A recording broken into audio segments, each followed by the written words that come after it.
Ce 21 novembre marque la journée mondiale de la télévision. En cette occasion, le CONATEL, l'UNESCO ont tenu une conférence de presse. Et pour en parler aujourd'hui, nous avons l'intime honneur de recevoir sur le plateau de Metro News le responsable adjoint de l'UNESCO et coordonnateur du secteur de l'éducation, Monsieur Hadim Silla. Bonsoir, c'est un plaisir de vous recevoir. Bonsoir, c'est un plaisir d'être ici avec vous. Alors, comme je le disais tantôt, nous sommes durant la journée mondiale de la télévision et nous allons parler notamment de ce passage aujourd'hui de l'analogie vers le numérique qui, notamment, est dans l'actualité. Qu'est-ce que cette mutation va nous apporter? C'est-à-dire sortir de l'analogie au numérique, qu'est-ce que ça va nous apporter? Effectivement, la célébration, en tout cas, de la journée mondiale de la télévision est l'occasion justement de parler de ce sujet assez important, du passage de l'analogie au numérique. Et ce passage, normalement, est censé renforcer la qualité de la télévision, de l'offre télévisuelle, notamment en ce qui concerne l'image, la qualité de l'image, la qualité des sons, et aussi permettre plus d'interactivité entre le public et les télévisions, notamment par exemple pour faire des sondages en direct. Ces facilités-là sont offertes par la télévision numérique alors qu'on ne les a pas dans la télévision analogique. Et puis il y a aussi la question de l'interopérabilité qui permet le passage des contenus de différentes plateformes sur Internet et à travers la télévision. Donc cette facilité-là permet d'enrichir davantage les contenus télévisuels. Et donc, je pense que ce n'est que tout bénéf pour le grand public. Alors, vous nous avez parlé des différents avantages de cette mutation. Est-ce qu'il n'y a pas quelque part des inconvénients, notamment en ce qui a trait à cette mutation? Des inconvénients, certainement, le passage va nécessiter des investissements importants. Et je pense que la CONATEL, de concert avec les autorités étatiques, réfléchit sur les modalités de cette transition-là. Et nous, en tant qu'Organisation des Nations Unies, nous sommes prêts à soutenir ce processus et surtout à soutenir les acteurs de la télévision à faire cette transition-là de manière la plus efficace possible et la plus bénéfique, en tout cas, pour tous les téléspectateurs. Alors, vous nous avez parlé du rôle que l'UNESCO va jouer pour faciliter ce passage. Est-ce qu'il s'agira d'un support financier, d'un support technique? Comment va se faire cette aide? Et généralement, l'UNESCO intervient au niveau de l'expertise et bien entendu au niveau financier également. Donc nous serons prêts, bien entendu, à la demande des autorités nationales, à la demande des acteurs du secteur privé, de tous les acteurs en fait. Nous sommes prêts à mobiliser des ressources, que ce soit sur le plan expertise, que ce soit sur les ressources financières pour accompagner en tout cas ce processus. Alors vous nous dites que vous êtes prêts pour accompagner le gouvernement à ce processus? Oui, tout à fait. On est en relation étroite avec la CONATEL, avec qui d'ailleurs nous avons organisé ensemble la réunion, l'atelier qui a eu lieu aujourd'hui, pour réfléchir justement sur les enjeux de ce passage-là et voir comment mettre la télévision à la disposition de tout le monde. Donc le thème principal de cet échange, de cet atelier, était lié à la question de l'accessibilité de l'information des médias par rapport au grand public. Donc nous collaborons, nous travaillons ensemble et nous sommes très à l'écoute, en tout cas, des doléances de l'État et voir dans quelle mesure nous pouvons apporter des réponses satisfaisantes. Alors nous savons que nous sommes en Haïti. Malheureusement, il y a des contextes qui, parfois, nous font poser des questions.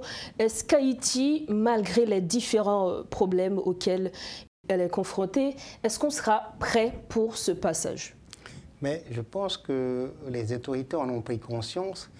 Évidemment, les priorités nationales sont ailleurs, notamment au niveau la question de la sécurité. Voilà. Et donc, la question sécuritaire absorbe une bonne partie des ressources de l'État et laisse quasiment une infime partie pour les autres secteurs.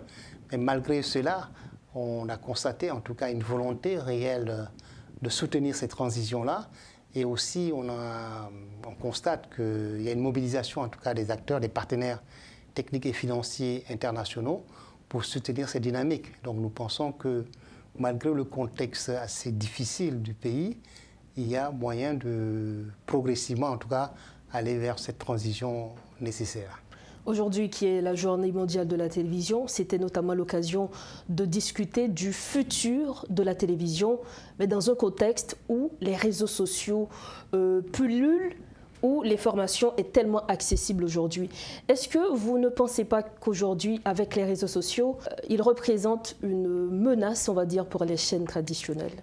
Donc, je pense que c'est une offre alternative qui diversifie en tout cas l'offre d'accès à l'information, mais je pense que la télévision a sa magie propre, sa spécificité qui demeure. Donc malgré l'éclosion des réseaux sociaux, je pense que dans chaque foyer aujourd'hui, la télévision reste en tout cas quelque chose de désiré. Et donc je ne suis pas sûr qu'à terme, les réseaux sociaux ou en tout cas les smartphones, etc., vont complètement remplacer la télévision. Donc la télévision aura toujours sa place dans le monde. Je pense, surtout dans les foyers, au niveau des foyers.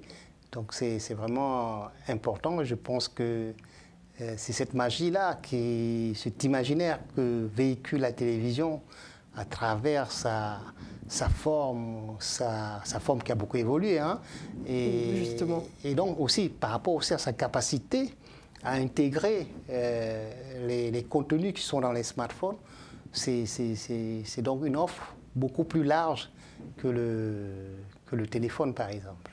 Donc aujourd'hui, en cette journée, c'est comme si on devrait se mettre d'accord sur le fait que le futur de la télévision aujourd'hui, c'est le numérique. Absolument, absolument. Pour les raisons qu'on a évoquées au début, la qualité de l'image que ça offre, la qualité du son, les possibilités d'interactivité et la question de l'interopérabilité, il y a autant d'avantages qu'on ne pourrait pas balayer d'un revers de main et qu'il faudrait nécessairement évoluer dans cette direction-là. Monsieur Sylla, vous êtes coordonnateur du secteur de l'éducation à l'UNESCO. Est-ce que vous avez un programme aujourd'hui en ce qui concerne l'éducation pour Haïti ? Oui, l'UNESCO soutient le gouvernement haïtien dans la transformation de son système éducatif. Et notamment actuellement, il y a un projet majeur et central du gouvernement qui consiste à revoir le curriculum, donc la réforme du curriculum. Et l'UNESCO apporte un soutien dans cet exercice de réforme qui est une approche assez globale de révision des contenus pédagogiques, de la formation des enseignants, la question des manuels scolaires qui seront abordés à l'intérieur de cette réflexion concernant la réforme curriculaire. Donc nous sommes présents dans ce chantier-là. Nous travaillons également pour le développement du système d'information à travers un soutien qu'on apporte à la DPCE, la Direction de la Planification.